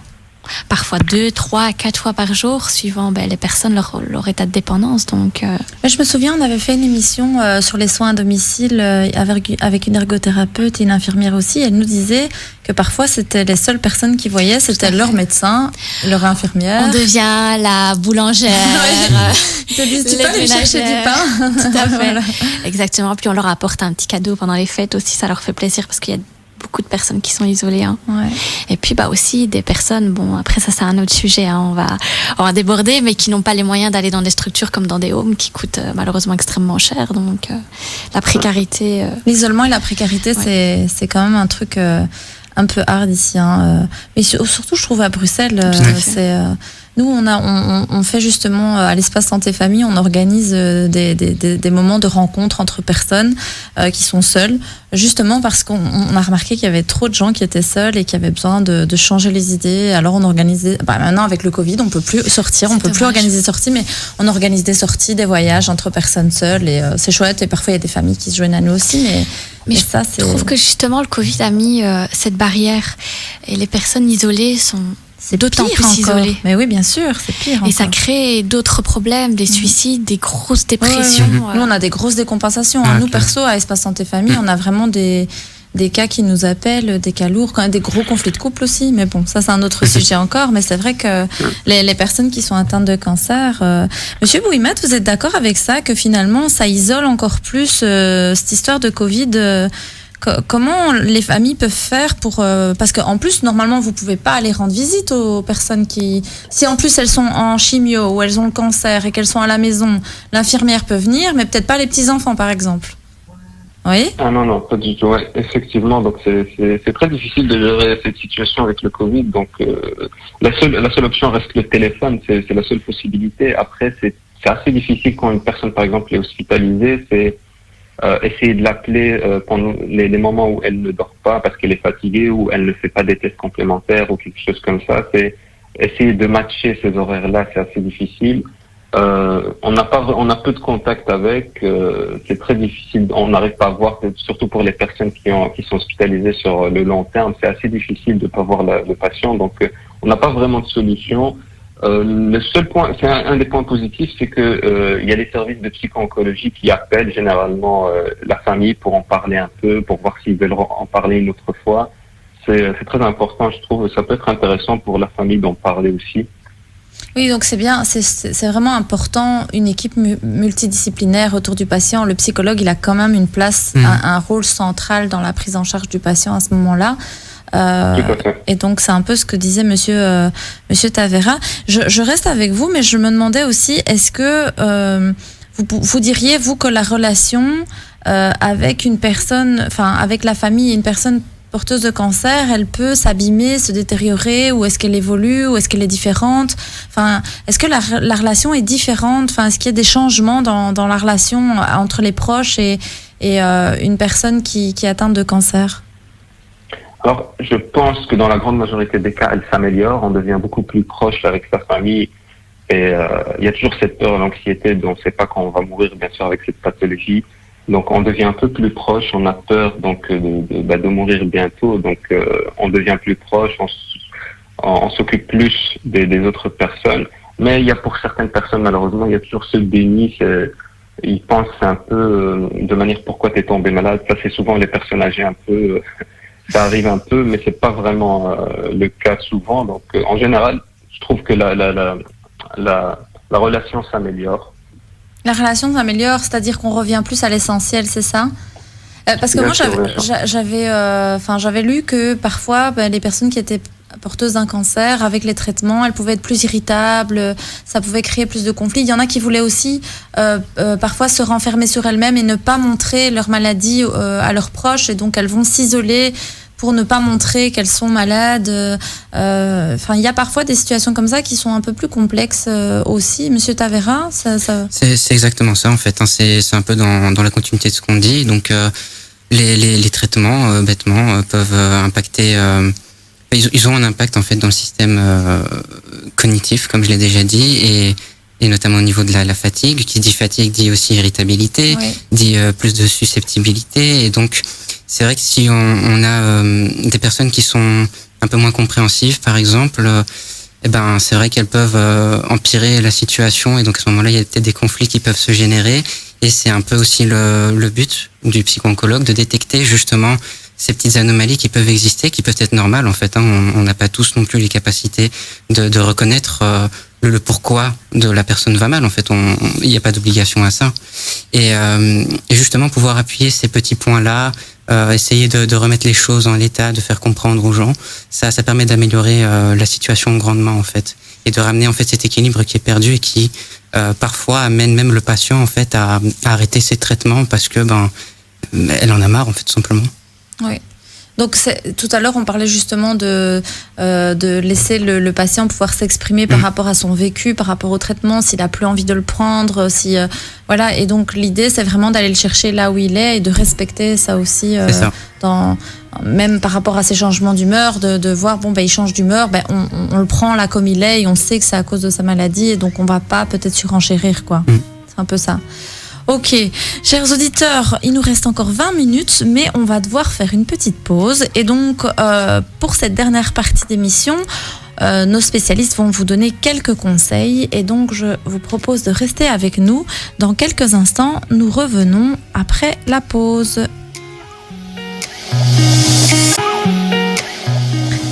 Nous sommes de retour dans cette toute dernière partie de l'émission Santé pour tous. Vous êtes au 106.8 sur Arabelle FM. Je suis Leblic Virginie, votre animatrice de l'émission. Nous sommes en présence de Dr Girard, de Thiago Tavera, Oumalal Siham et Monsieur Bouhimed Louaï. Ce sont des spécialistes qui accompagnent des personnes qui souffrent de cancer, leur famille également. Et donc, on parlait de l'évolution de la relation avec la famille juste avant la pause. Ici, moi, je me demandais finalement, mais une infirmière qui travaille en oncologie, quel genre de qualité elle doit avoir pour pouvoir travailler dans ce service? Alors, elle a besoin d'empathie, d'écoute, du sens du dévouement, une communication aisée, de la patience, de la douceur, une ouverture d'esprit et de tolérance. Elle a besoin d'une prise de recul. Elle a besoin d'une maîtrise de soi. Elle a besoin de rigueur et de précision, de sens de l'observation, d'une capacité d'adaptation et de réactivité, et une résistance physique. Physique aussi. Ouais. Pourquoi physique? Parce que voilà, ça influence un petit peu tout. Les émotions, elles influencent aussi un petit peu le physique, dans le sens où on travaille 2 heures, 3 heures, 4 heures, 5 heures debout, sans manger, sans aller aux toilettes. Il faut une résistance physique, hein.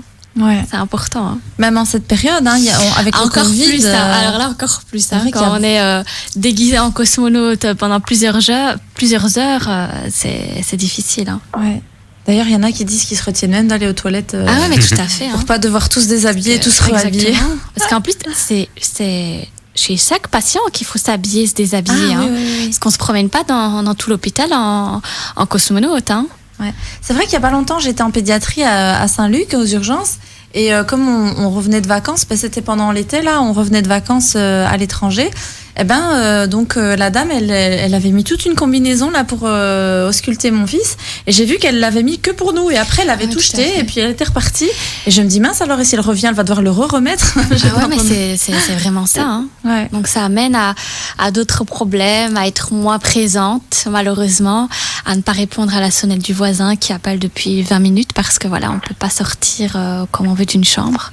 Donc oui, c'est vrai que c'est quand même des conditions un peu particulières. Hein. Monsieur Tavera, est-ce que, pour nos auditeurs, est-ce qu'on doit forcément consulter un psychologue quand on est atteint d'un cancer, selon vous? Non, pas spécialement en fait. Hein. Il y a des personnes qui arrivent à très bien gérer justement ce qu'on disait, donc cette anxiété, cette pression en fait qu'amène la maladie. Il y a des personnes qui ont un entourage qui est très soutenant et qui fait très bien son rôle, qui arrive à être compréhensif, à aider au mieux justement la personne dans sa trajectoire en fait de maladie. Et donc c'est pas nécessaire en fait. Puis c'est comme dans la vraie vie en fait, hein, dans la vie normale, hors maladie cancéreuse, je veux dire, on n'a pas forcément d'un psychologue pour régler donc ces problèmes. Et là c'est un peu la même chose. Ce qu'il faut surtout faire en fait, c'est faut pas hésiter à demander de l'aide quand on commence à ressentir le besoin et qu'on voit qu'on commence à être un peu submergé par ce qui se passe. Dès les premiers signes en fait. De situations qui n'arrivent pas à être maîtrisées, comme par exemple les troubles au niveau du sommeil ou même l'alimentation. Enfin, ces petites choses-là, là, il faut commencer à. Si bien évidemment c'est pas dû à cause d'un traitement ou de la maladie en elle-même. Hein. Mais donc c'est à ce moment-là où il faut penser à aller consulter. C'est-à-dire des symptômes qui handicapent le quotidien et qui font que la personne, ça peut atteindre son moral, ses émotions. Voilà, c'est plus dans ce sens-là en fait, ouais, exactement. Moi, je voudrais dire aussi un petit quelque chose mon ressenti que j'ai pu avoir à travers mes patients, c'est que c'est pas parce que vous allez voir un psychologue que vous êtes fou, parce que les gens ils ont cette impression. Je vais chez un psychologue ou un psychiatre, tiens, ça veut dire que je suis fou, je suis pas stable psychologiquement. Ouais. Non, on a besoin parfois de parler. Pour trouver des solutions, justement. Oui, le psychologue, c'est vrai que on y va. Tout le monde peut y aller, quoi. C'est vraiment une personne qui est là, qui accompagne dans une réflexion personnelle. Mais il y a cette image. Tiens, je vais essayer un professionnel. Voilà.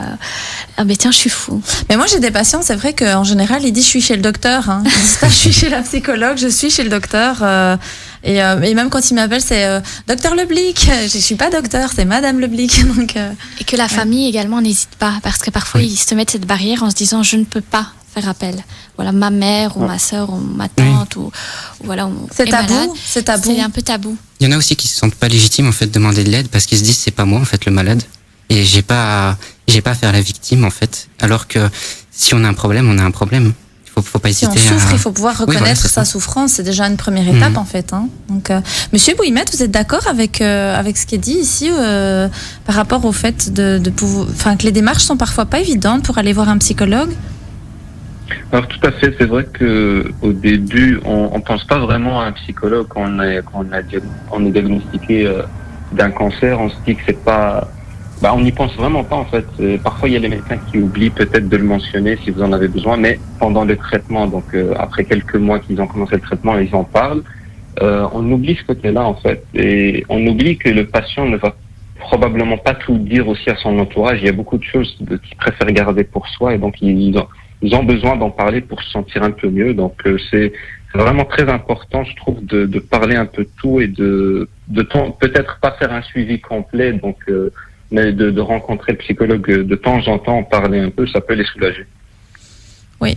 Et du coup, je me demandais, docteur Girard, quels sont les dispositifs qui sont mis en place pour traiter les symptômes en post-traitement ? Eh bien, en réalité, pas grand-chose de mis en place de manière systématique. On va prendre en charge les symptômes au fur et à mesure qu'ils vont se présenter, mais il n'y a pas grand-chose qui soit mis de manière systématique. Ouais. Du coup, ça c'est vrai que c'est un petit manquement. Faudrait envoyer un petit signal à nos politiques, ou alors que nos médecins aillent bagarrer ou manifester encore. Donc, pour voir un petit peu si on pouvait mettre des choses un peu plus en place, justement pour traiter ces symptômes post-traitement.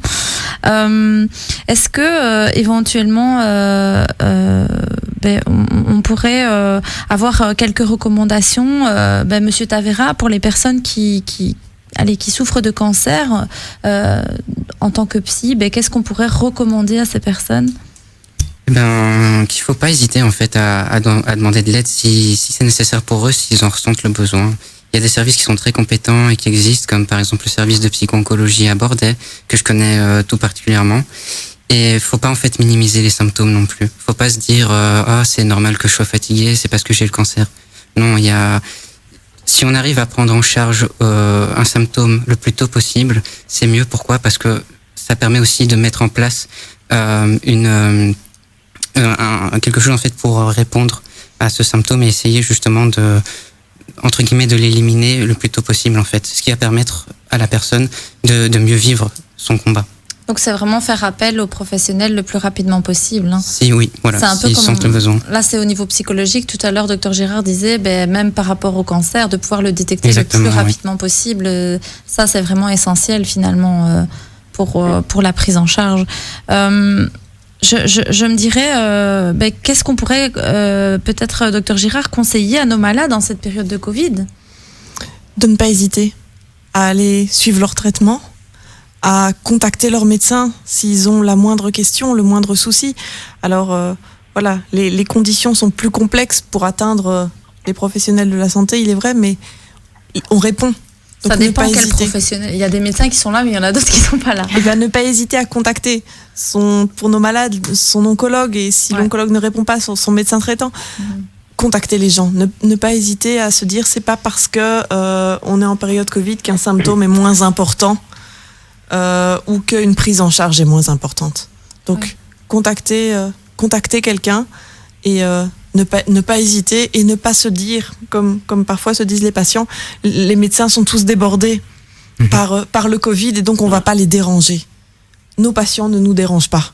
Oui, c'est notre travail finalement. Exactement. Moi aussi, j'ai des patients qui m'appellent et qui me disent, vous consultez encore ? J'ai dit, oui, je vais pas m'arrêter de consulter, même si, on peut le faire soit à distance, soit vous venez sur place, mais nous, on est ouvert et on est là et on accueille nos patients. Après, on peut quand même dire aux patients, si vous avez des symptômes de Covid, s'il vous plaît, ne venez pas, parce que j'en ai eu quelques-uns cette semaine et j'ai dû encore faire le test. Donc, téléphonez à votre médecin. Mon test revient à chaque fois négatif, mais téléphonez. Oui. Ne vous rendez pas sur place. Ne vous rendez pas sur place, téléphonez à votre médecin. Oui, parce que c'est vrai que ça aussi, il faut être conscient quand même quand on a les symptômes du Covid. Il faut éviter de venir sur place. On aime nos patients. Il faut éviter de sortir de chez soi. Tout court. Oui, ne sortez pas de chez vous. En fait, je trouve que ce qui est compliqué aussi, c'est que tout le monde n'a pas accès à Internet, à avoir un PC, avoir un téléphone, pour garder le contact, parce que si on doit appeler son médecin ou son psy, moi par exemple, je vais dire à mes patients, oui, on va faire la consultation par vidéoconférence. Ils me regardent, vidéoconférence, Zoom, je connais pas. Alors des fois, ils viennent pour une consultation, puis je leur installe l'application sur le téléphone, et puis la suivante, on l'a fait par vidéoconférence. Mais c'est vrai que c'est quand même pas évident cette période. Et Et beaucoup de gens ne vont pas se faire soigner. Et puis il y en a d'autres, ils doivent se faire soigner, mais ils n'ont pas les moyens peut-être de pouvoir avoir accès au système de réseau, etc. Et je pense aussi à tous nos étudiants, pour qui c'est pas évident non plus à l'heure actuelle. Et les familles qui veulent voir aussi aller rendre visite. Et par exemple, si on prend des personnes âgées et qu'on veut lui parler en vidéoconférence, mais toutes les personnes âgées ne savent pas utiliser WhatsApp ou ne savent pas utiliser... Moi, ma grand-mère, elle n'a pas de GSM. Et même pour les en étudiants, 2020, mais non, elle n'en a pas. Donc, les étudiants, c'est très difficile, dont notamment les étudiants infirmiers qu'on a poussés et qu'on leur demande de prendre des responsabilités alors qu'ils sont pas aptes, malheureusement. C'est vrai qu'il y a des jeunes infirmiers qu'on a réquisitionnés en disant hop, tu vas aller travailler à l'hôpital. Ils sont en première, deuxième année. Tout à fait. À mon avis, troisième, quatrième, je pense. Troisième, quatrième quand même. Il vaudrait mieux. Mais néanmoins, ils doivent quand même apprendre. Ah oui, mais il vaudrait mieux, mais c'est déjà, tu sais, prendre une deuxième, troisième année d'infirmière, c'est moins pire que quelqu'un qui prendre un plombier pour faire nos actes. Moi, j'ai entendu une logopède et j'ai entendu psychologue et logopède qui pouvaient devenir infirmiers. J'ai un peu rigolé. Alors moi, je vais vous dire véridique, franchement, moi je vois une goutte de sang, je tombe dans les patates, quoi. Donc je suis pas du tout courageuse pour ces trucs-là. Moi je fais une piqûre, je dois fermer les yeux, tourner la tête comme ça, c'est catastrophique. On a une infirmière qui travaille chez nous. La dernière fois, j'ai juste pris son sac poubelle et j'ai fait un malaise. Donc pris son sac poubelle, il y avait des petites compresses comme ça où je voyais qu'il y avait un peu de sang, mais rien de très grave. Mais ça y est, j'ai fait un malaise. J'avais le sac poubelle, je me suis affalée dans le fauteuil. J'ai dit non, ça va pas, je me sens pas bien. Donc c'est-à-dire que à l'heure actuelle, nous, en tant que professionnels de la santé, donc moi infirmière, on a l'impression que maintenant notre métier est découpé. Ouais. Vous voyez, comme maintenant ce projet de loi qui vise à déléguer des actes infirmiers à des gens qui ne le sont pas, c'est honteux. À l'heure actuelle, avec tout ce qui se passe, avec tout ce qu'on nous demande, nous on est juste scandalisés. Ouais. On aimerait bien que les ministres prennent en considération notre métier et agissent. Parce que nous, on se sent vraiment disons mal. Que je pense qu'ils ont peur parce qu'il y a une pénurie et donc ils essayent de trouver des solutions. Le métier est en pénurie depuis des années. Les professionnels de la santé crient. Ils ont attendu la pandémie pour se rendre compte qu'il y avait un problème alors que les professionnels crient depuis des années. Ouais, c'est vrai. Mais c'est pas un problème qui est nouveau en fait. C'est un problème de fond qui existe depuis des années et des années. Ouais. C'est comme le fameux problème des numéros inamis avec les étudiants en médecine. Ils se sont rendus compte quand il y en avait plus, alors qu'ils savaient très bien qu'ils allaient arriver à ce point-là, quoi. En plus, il y a plein de médecins qui viennent de l'étranger du coup bosser. C'est ça qui est rigolo, alors qu'on a des médecins ici qui veulent un numéro inami. Donc ça, j'avais remarqué aussi, c'est assez comique. Peut-être, comique au sens, péjoratif du thème. Mais moi, on en discutait un peu en off aussi. Mais par exemple, il y a des personnes qui sont médecins dans leur pays, qui viennent ici pour une équivalence ou pour rajouter un diplôme, etc. Et ces gens-là, leur diplôme de médecine n'est pas reconnu, ok, mais bon, ils savent quand même pratiquer des soins et donc on pourrait faire appel à ces personnes-là au niveau infirmier, quoi. Moi, j'aimerais bien dire, à notre ministre de la Santé qui a pu visiter,